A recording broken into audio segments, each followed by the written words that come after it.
इस साल दिवाली तक भारत और ब्रिटेन के बीच फ्री ट्रेड एग्रीमेंट यानी एफटीए पूरा होना था, लेकिन वहां की घरेलू राजनीति की वजह से लक्ष्य हासिल नहीं हो पाया। लेकिन अब एक भारतवंशी के हाथ में ब्रिटेन की कमान आते ही ब्रिटेन के बयान जारी किया है कि वो भारत के साथ सबसे अच्छा एफटीए बनाने में जुटा हुआ है।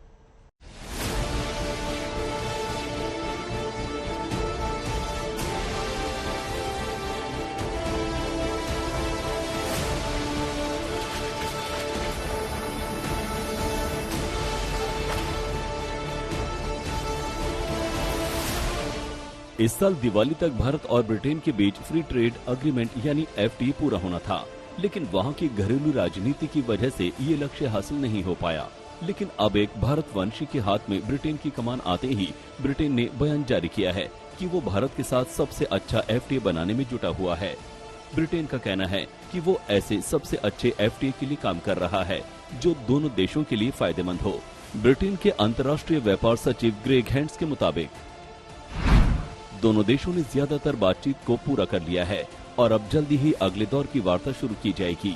उन्होंने कहा कि भारत एक आर्थिक महाशक्ति है जो 2050 तक दुनिया की तीसरी सबसे बड़ी आर्थिक शक्ति बन सकती है।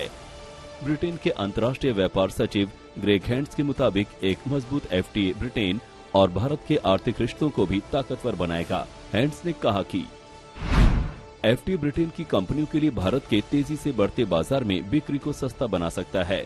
एफटीए लागू होने से 2030 तक दोनों देशों के बीच द्विपक्षीय व्यापार 2 गुना हो सकता है। एफटीए दो देशों के बीच एक ऐसा कारोबारी समझौता है जिसके तहत दोनों देशों के बीच आयात निर्यात पर टैक्स नहीं लगता है। ब्रिटिश सरकार का अनुमान है कि एफटीए होने से दोनों देशों के बीच 2035 तक कुल व्यापार में करीब 2310 अरब रुपए का इजाफा हो सकता है। 2019 में भारत और ब्रिटेन के बीच द्विपक्षीय व्यापार करीब 23 अरब यूरो यानी 1900 अरब रुपए था। इससे भारत से चमड़ा, कपड़ा, आभूषण और प्रोसेस्ड एग्री प्रोडक्ट्स के एक्सपोर्ट में इजाफा हो सकता है। ब्रिटेन स्कॉच विस्की और कारों पर लगने वाली इंपोर्ट ड्यूटी में कटौती चाहता है। भारत में स्कॉच विस्की पर करीब 150 और कारों पर 125% इंपोर्ट ड्यूटी लगती है। दोनों देशों के बीच मुक्त व्यापार समझौता होने से प्रत्यक्ष और अप्रत्यक्ष रोजगार में बढ़ोतरी होगी। इस समझौते से ब्रिटेन के निर्माताओं और उत्पादकों के लिए नया बाजार खुलेगा, जिसमें खाने पीने से लेकर नई तकनीक, ऑटोमोबाइल और सर्विस सेक्टर तक भी शामिल है। आदित्य किराना, आज तक।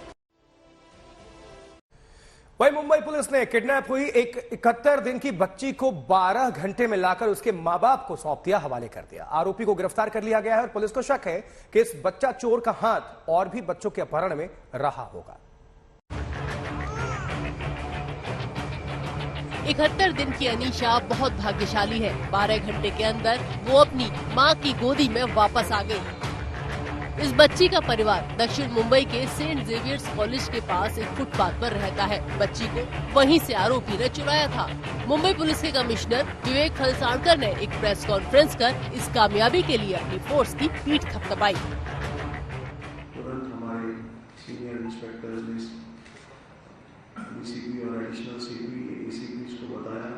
Additional CP south region Shri Dilip Sawant मुझसे बात भी की और उन्होंने कहा कि आप टीम 9 टीम को बना रहे हैं। सभी पुलिस स्टेशन जो हैं इसमें इस सर्च ऑपरेशन में इन्वॉल्व थे और कल शाम को अंदाजन 7 बजे हमारे डोंगरी के टीम को शबाना शेख जहाँ पर सीनियर किया है, माँ बाप को उनको बताया। कल दिवाली का दिन था और दिवाली के दिन अपनी दिवाली छोड़ के इनकी दिवाली हम उनके लिए वापस ला सके, इसलिए हमें बहुत आनंद है। 25 अक्टूबर को अनीशा का अपहरण हुआ था। अनीशा की मां मनीषा शिकायत लेकर आजाद मैदान पुलिस स्टेशन पहुंची। बच्ची को ढूंढने के लिए पुलिस ने कई टीमें बनाई। पुलिस को ये सीसीटीवी मिला जिसमें आरोपी सबकी नजरें बचाते हुए बच्ची को चुरा कर ले जा रहा है। सीसीटीवी फुटेज की मदद से कड़ियों को जोड़ते हुए इस बच्ची को मुंबई पुलिस ने एंटॉप हिल इलाके से आरोपी के पास से बरामद कर लिया। एक फुटपाथ पर एक फैमिली रहती, उनके 3 बच्चे, छोटे बच्चे, उसमें सबसे छोटी 71 दिन की अनीशा थी। वो अचानक उनकी माँ जो है मनीषा, उनको समझ में आया कि गायब है। उन्होंने थोड़ी आसपास ढूंढने का प्रयास करने के बाद आजाद मैदान पुलिस स्टेशन को सवेरे को आए 10:30 बजे।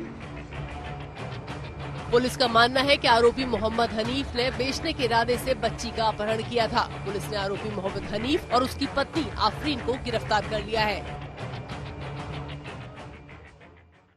पिछले दिनों में मुंबई में कई बच्चों के किडनैपिंग केसेस सामने आए हैं। मुंबई पुलिस अब ये तफ्तीश कर रही है कि इन दो लोगों ने क्या और भी कोई किडनैपिंग केस किया है, क्योंकि प्राइमा फेसी जो इन्वेस्टिगेशन